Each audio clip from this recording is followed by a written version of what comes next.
प्रिय विद्यार्थियों, आज हम कक्षा 6वीं का अध्याय 7 भिन्न के बारे में जो एडगेट बुक में सवाल दिए गए हैं, इन सवालों का थोड़ा अभ्यास करेंगे।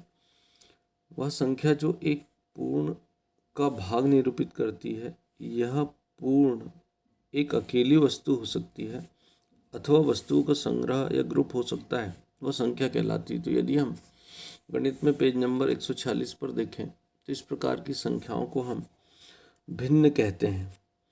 तो ऐसी वह संख्या भिन्न कहलाती है।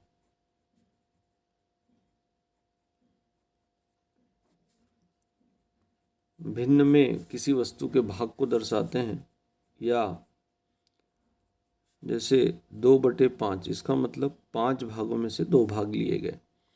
तो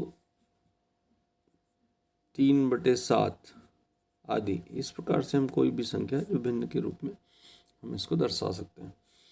दूसरा सवाल है कि भिन्न 8/3 में अंश है। तो यहाँ पर अंश अगर देखा जाए तो ऊपर जो संख्या है वो अंश कहलाती है।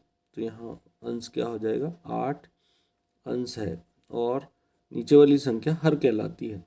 तो हम यहाँ चाहे तो ये भी लिख सकते हैं कि 3 इस संख्या में हर है। अंश ऊपर वाली संख्या और हर नीचे वाली संख्या होती है। एक संख्या रेखा पर 3/7 को दर्शाने के लिए 0 से 1 के बीच में कितने बराबर भागों में विभाजित करेंगे। तो 3/7 को दर्शाना है और 0 से 1 के बीच में। तो अगर हम संख्या रेखा पर अगर हम देखें तो हम बीचों बीच में यहाँ पर 0 लेते हैं और 0 के दाहिनी तरफ हम धनात्मक संख्या लेते हैं। तो 0 से 1 के बीच में अगर हमको 3/7 को दर्शाना हो तो हम पहले यहाँ इसको 7 बराबर भागों में बांटेंगे। तो यहाँ 1 2 3 4 5 6, 1 2 3 4 5 6 7 भाग हो गए। अब इसमें 3/7, तो ये पहला भाग कहलाएगा 1/7, ये 2/7, ये 3/7, तो ये तीसरा भाग ये कहलाएगा 3/7। तो हमें कितने भागों में बांटना पड़ा, तो उत्तर हो जाएगा 7 बराबर भागों में बांटना पड़ेगा। 7 बराबर भागों में बांटना या विभाजित करना पड़ेगा। इसी प्रकार अगला सवाल है, ऐसी भिन्न जिसमें अंश सदैव हर से छोटा होता है क्या कहलाती है। अगर हम पेज नंबर 150 पर पढ़ें तो यहाँ पर हमको दिया है कि ये संख्या उचित भिन्न कहलाती है। उचित भिन्न जिसमें अंश सदैव छोटा होता है। फिर दूसरा है विषम भिन्न 18/5 को मिश्र भिन्न के रूप में व्यक्त कीजिए। तो मिश्रित भिन्न के रूप में लिखना है। तो यहाँ अगर हम देखें तो 18 भागित में 5 है। अगर इसमें 5 का भाग दे तो 5 × 15, 3 बार भाग गया, बचेगा 3। तो ये 3 पूर्णांक आया, तो इसका 18/5 का जो मिश्रित संख्या के रूप में होगा 3 सामने आ जाएगा जो पूर्णांक है, शेष वाला ऊपर आ जाएगा और भाजक जो है वो नीचे आ जाएगा। तो इस प्रकार यह इसका मिश्रित संख्या के रूप में हो गया।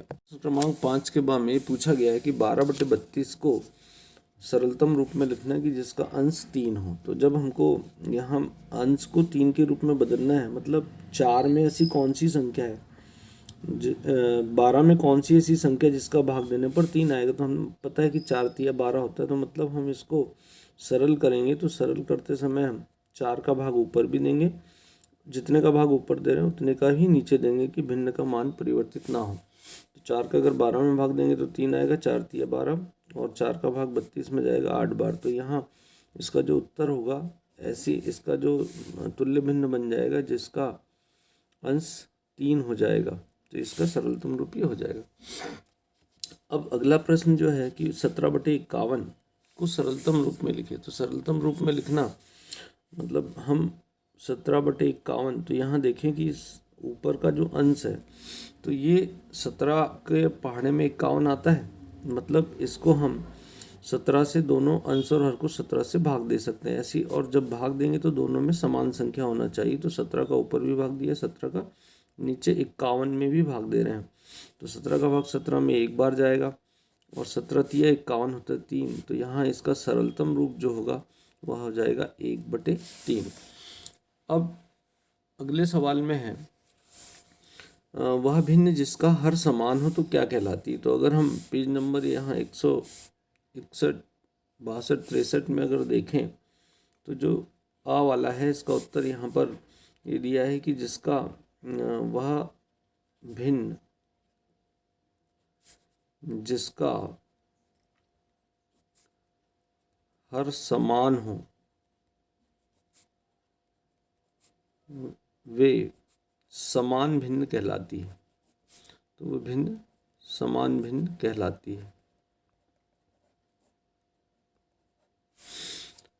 दूसरा सवाल है बा वाला, इसमें यदि रोहन जूस की बोतल का 1/3 भाग मिल रोहन को 1/3 भाग मिलता, उसकी बहन को जूस की बोतल का 1/2 भाग मिलता, तो बताइए किसको कम जूस मिला। तो यहाँ हमको ये देखना है कि कौन किसको कम जूस मिला। तो यहाँ दोनों जो भिन्न है, रोहन का जो भाग है वह 1/3 मिला है और उसकी जो बहन है, बहन को जो मिला है वह भाग है 1/2। तो किसको कम जूस मिला है हमको ये ज्ञात करना है। तो कम, इसकी तुलना करने के लिए कभी भी हमको तुलना करने के लिए पहले हर को समान करना पड़ेगा। तो हम यहाँ देखें तो 1/3 और 1/2 ये दोनों भिन्नों को हर पहले तुलना करने के लिए हर को समान करेंगे। तो ऐसी यहाँ अगर 1/3 में हम इसके हर का गुणा कर दें ऊपर नीचे, तो 1 × 2 और बटे में यहाँ 3 × 2, ये 2 का हमने ऊपर नीचे, और इसी प्रकार ये 3 जो इसका हर है इसका इसमें ऊपर नीचे गुणा कर दें, तो यहाँ पर ऊपर 3 का और नीचे भी 3 का गुणा कर दें। तो ऐसा करने से ये दोनों भिन्न के हर समान हो जाएंगे। तो 2 × 1 = 2 और 3 × 6। अब यहाँ 3 × 1 = 3 और 3 × 6। अब हम देख रहे हैं कि दोनों ये समान भिन्न बन गई। अब यहाँ पर हम अंश के आधार पर इनकी आसानी से तुलना कर सकते हैं। तो यहाँ 2/6 और 3/6, अगर कुल 6 भाग होते तो उसमें से रोहन को 2 भाग मिले, और उसकी बहन को अगर कुल 6 भाग होते तो उसमें से 3, तो रोहन की बहन को ज़्यादा जूस मिल रहा है और रोहन को कम मिल रहा है। तो प्रश्न के अनुसार कि किसे कम जूस मिला, तो उत्तर हो जाएगा हमारा कि रोहन को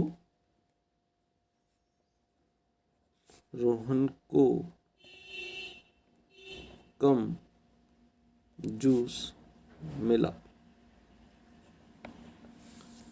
अगले सवाल में हम देखें प्रश्न क्रमांक 8 में, तो भिन्न 3/7, 13/7, 11/7 और 7/7 को आरोही क्रम में लिखिए। इनको हम जब आरोही क्रम में लिखना चाह रहे हैं तो यहाँ हम देखें तो सबके हर समान है। तो 3/7 और 13/7, 11/7, 7/7 सबके हर समान है, अर्थात यह सभी समान भिन्न है। इनको आरोही क्रम में लिखना, आरोही क्रम यानी घटते हुए क्रम में हमको जमाना है। तो आरोही क्रम में लिखने के लिए सबसे पहले सबसे बड़ी जो भिन्न है वो आएगी। तो हम यहाँ देखें जब हर समान होते तो हम अंश की सीधे तुलना कर सकते। तो सबसे बड़ा अंक हमको दिखाई दे रहा है 13। तो आरोही क्रम यानी,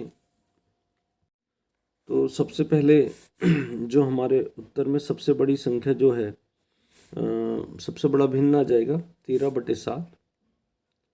फिर इससे छोटी जो भिन्न होगी ये सबसे बड़ा हुआ, फिर 11/7, फिर इससे छोटी यहाँ पर 7/7, और सबसे छोटा अंश जिसका है वह 3/7। यही यह हमारा उत्तर हो जाएगा, ये आरोही क्रम में होगा।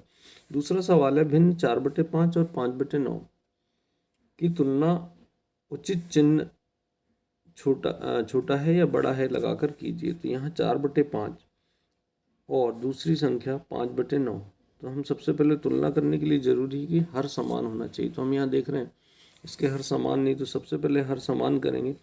तो हमने बताया कि हर समान करने के लिए एक आसान तरीका कि पहली संख्या का जो भिन्न का हर है उसका दूसरे में ऊपर नीचे गुणा कर दो, और दूसरे भिन्न का पहली संख्या में के अंश और हर में गुणा कर दो। तो यहाँ पहली जो भिन्न है उसमें 4/5 में हम दूसरे भिन्न का हर का गुणा 9 का ऊपर नीचे कर दिया, और इसी प्रकार दूसरे भिन्न में हम पहले भिन्न का हर का गुणा 5 इसमें है तो 5 का गुणा ऊपर नीचे कर दिया। तो इस प्रकार गुणा करने से ये 9 चौके 36 और यहाँ पर 9 पंचे 45 और दूसरा भिन्न बन जाएगा 25/45। अब हम आसानी से यहाँ तुलना कर सकते हैं। तो देखिए दोनों के हर 45 हो गए, दोनों समान भिन्न बन गई।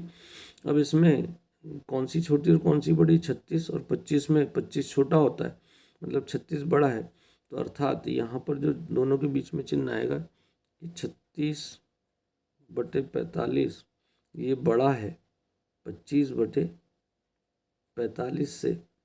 अर्थात हमारा जो उत्तर होगा कि पहली भिन्न बड़ी है, दूसरी छोटी है। तो पहली भिन्न थी 4/5, तो हमारा उत्तर हो जाएगा कि 4/5 बड़ा है। तो यहाँ बीच में चिन्ह जो आ जाएगा ये बड़े का आ जाएगा और 5/9 से ये हमारा उत्तर होगा।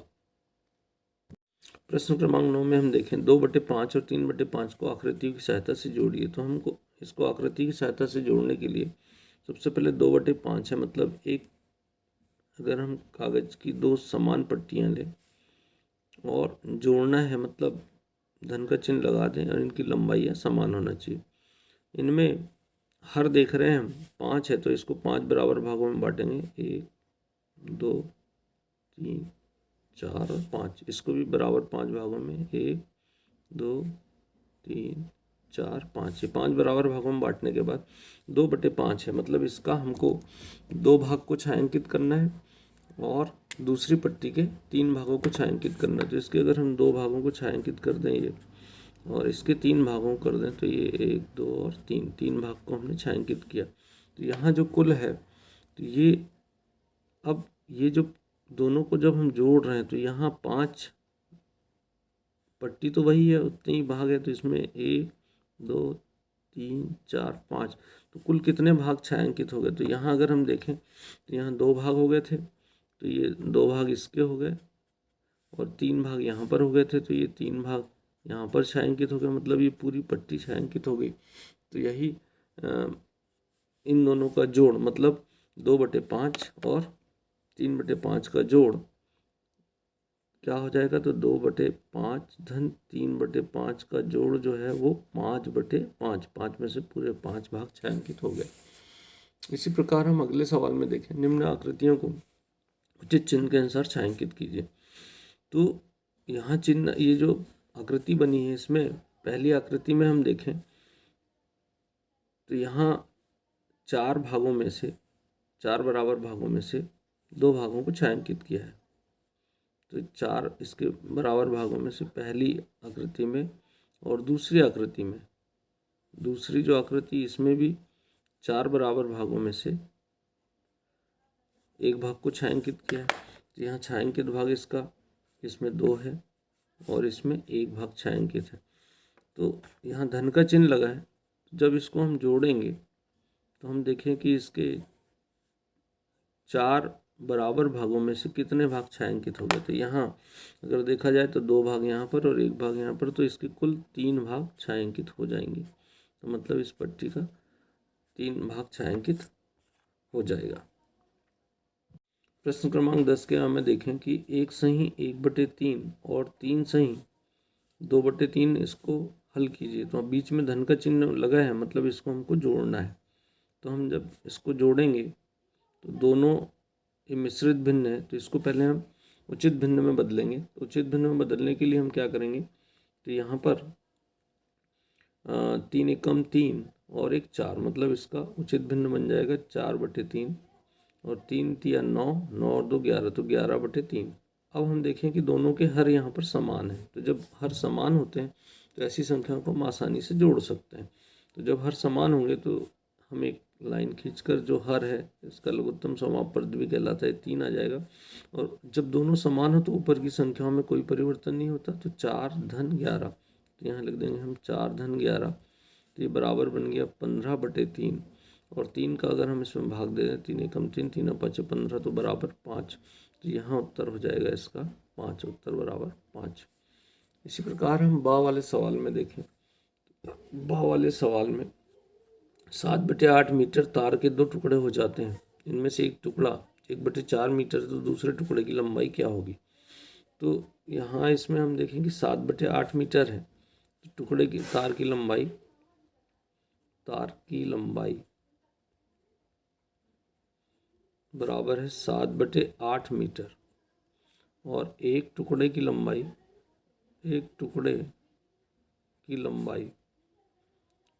तो बराबर 1/4 मीटर। तो दूसरे टुकड़े की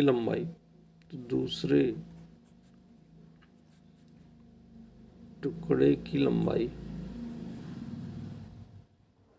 बराबर, तो यहाँ कुल लंबाई 7/8 मीटर है, और इसमें से एक टुकड़े की लंबाई 1/4 मीटर। तो इसको अगर घटा दें हम, तो ये उत्तर जो आएगा वही उसका दूसरे टुकड़े की लंबाई होगी। अब घटाने के लिए यहाँ देखें कि दोनों के हर समान है तो नहीं है, तो हर को पहले समान करना पड़ेगा। तो यहाँ पर 8 है, तो 4 में कौन सी संख्या का ऐसा गुणा कर दें कि जिससे वो 8 बन जाए। तो हम जानते हैं कि 4 दूनी 8 होता है, तो 4 में 2 का गुणा करेंगे तो उतना ही गुणा हमको ऊपर भी करना पड़ेगा।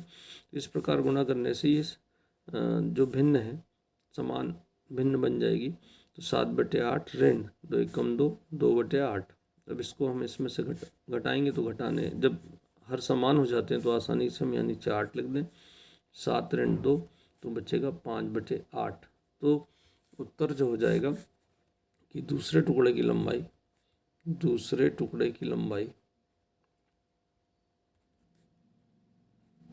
लंबाई बराबर 5/8 होगी या है।